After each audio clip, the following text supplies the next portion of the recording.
Dork Diaries by Rachel Renee Russell. Welcome to Nikki's Adorable World. This diary belongs to Nikki J. Maxwell, private and confidential. If found, please return to me for a reward. No snooping allowed.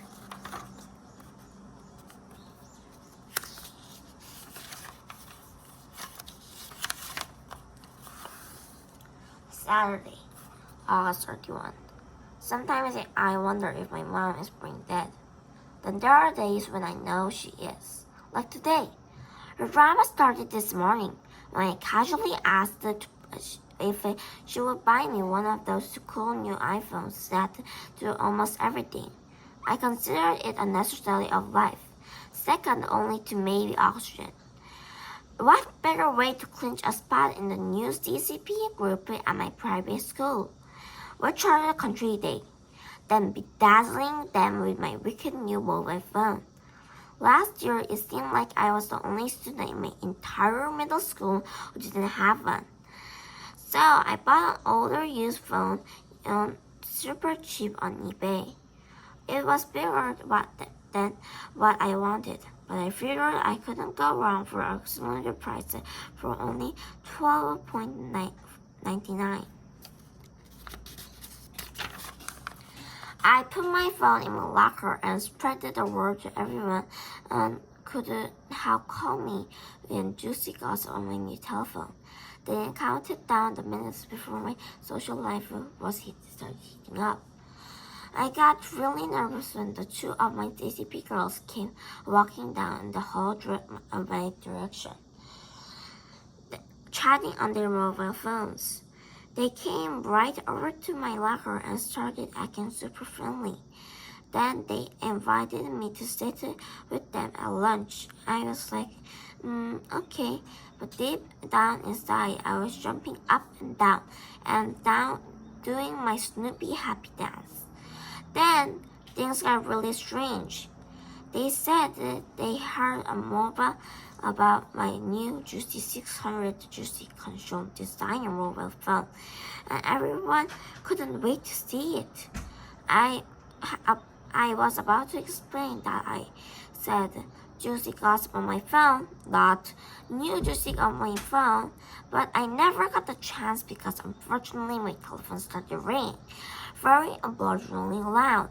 I was trying my best to ignore it, but both of the CCP girls were staring at me like, well, aren't you going to answer it? Obviously, I didn't want to answer it. It's because I had really bad feeling that you were going to be a little disappointed when they saw my actual new phone. So I just stood there praying that I would stop ringing, but it didn't. And pretty soon, everyone in the hallway was staring at me too.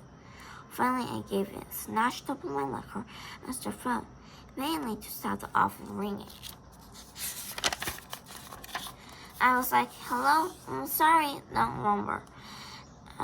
And when I turned around, both of the CCP girls were running down the hall, screaming, make it go away! Make it go away! I guess today it probably meant they didn't want to see me at lunch anymore, which really stunk. The most important lesson I learned last year was that having a crappy phone or none at all can totally run your social life. While hordes of celebrating party girls regularly forget to wear undies, not a single one of them could be caught dead without her mobile phone, which was why I nagged about my mom buying me an iPhone. I've tried to save me up my own money to buy one, but it was impossible to do, mainly because I'm an artist and totally excited like drawing. Like if I don't do it every day, I'll go nuts. I'll spend all of my cash on sketchbooks, pencils, pens, art camp, and other stuff. Hey, I'm broke. And I have a milkshake on Larry at McDonald's. Anyway, When my mom came back from the mall, especially to school present for me, I was pretty sure what it was. Remember, on a new attending new primary school was a stressful time to promote growth, and how my best is to copy maxim would be communicate my thoughts and feelings. I was absolutely ecstatic because you can communicate with a new phone, right? I kind of zoned out almost of what my mom was saying because I was daydreaming about the cool ringtones, music, and movies I was going to download. It was going to be love at first sight. But after my mom finally finished her little speech, she smiled really big and hugged me and handed me a book. I opened it and frankly flipped through pages, figuring that maybe she had hidden a new iPhone inside. It made perfect sense at the time because an advertisement did. It was the skinniest model on the market.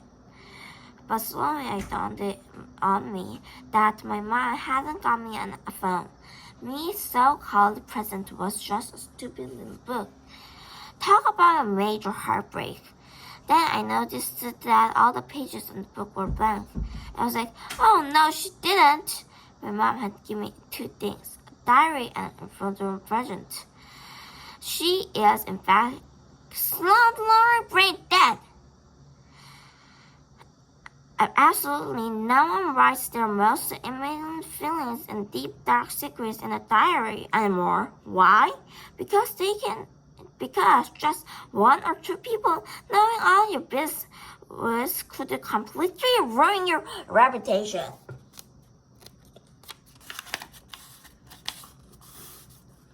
You're supposed to post like about juicy stuff online in your blog so millions can read it. Only a total dork would be caught writing a diary. This is the worst present I have ever received in my entire life. I wanted to yell on my top of my lungs.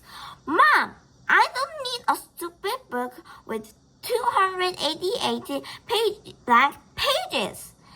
What I need is to be able to communicate my thoughts and feelings. To be my friends using my on mobile phone. Wait, silly me, I keep forgetting. I don't have any friends yet, but that will change overnight and still need to be prepared with a shiny new phone. I meant time I will not write in this diary again.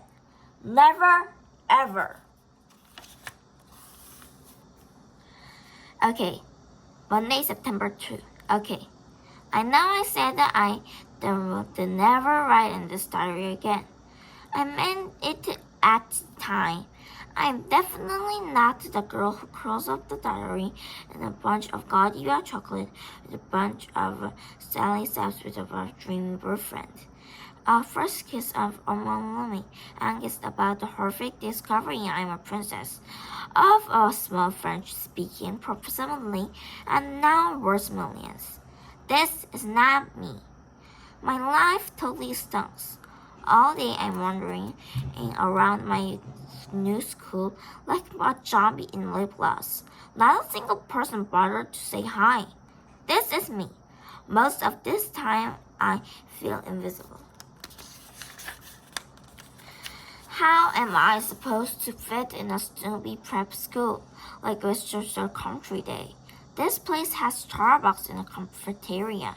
I wish my dad had never been awarded a bucket and green contract from school.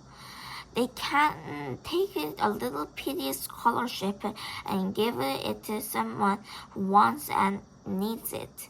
Because I sure don't. So, bye-bye. Next time I'll